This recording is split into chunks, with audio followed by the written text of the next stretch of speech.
بسم اللہ الرحمن الرحیم وما خلقت الجن والانس الا لیعبدون، اور ہم نے جنات اور انسان کو صرف اپنی عبادت کے لیے خلق کیا ہے۔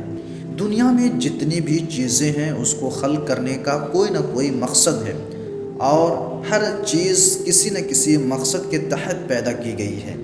مثال کے طور پر آپ مارکیٹ گئے اور مارکیٹ سے ایک بلب خریدا۔ ہم نے آپ سے پوچھا بھائی آپ نے یہ بلب کیوں خریدا؟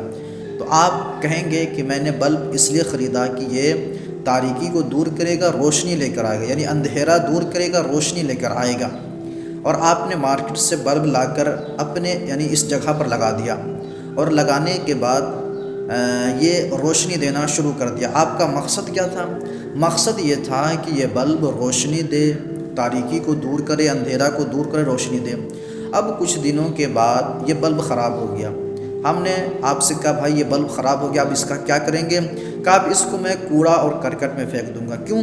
اس لیے کہ اس نے اپنا مقصد دینا چھوڑ دیا، یعنی ہم جس مقصد کے لیے لائے تھے وہ بلب اپنا مقصد دینا چھوڑ دیا ہے۔ اسی طرح جب انسان اپنا مقصد دینا چھوڑ دیتا ہے تو وہ بھی انسان، قرآن کہتا ہے کہ وہ انسان حیوان سے بدتر ہو جاتا ہے۔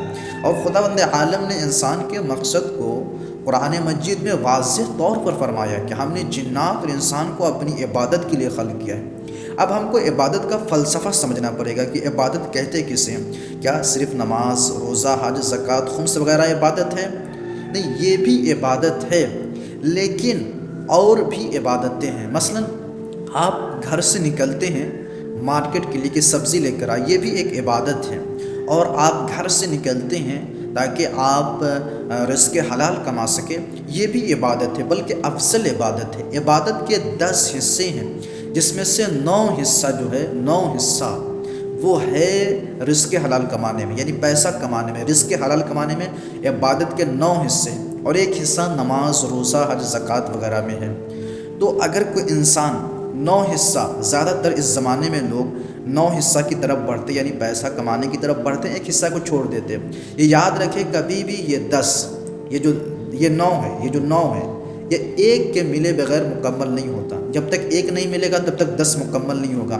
اگر آپ نے 9 عبادت کر لی، حصے کی، اور ایک عبادت جو نماز اور روزہ نہیں کی ہے، تو آپ کا وہ 9 حصہ جو عبادت کا قبول نہیں ہوگا، اس لیے کہ پیغمبر اکرم صلی اللہ علیہ وآلہ وسلم کی حدیث ہے کہ اگر نماز قبول ہو گئی تو سارے اعمال قبول ہو گئے، اگر نماز قبول نہیں ہوئی تو آپ کا کوئی بھی عمل قابل قبول نہیں ہے۔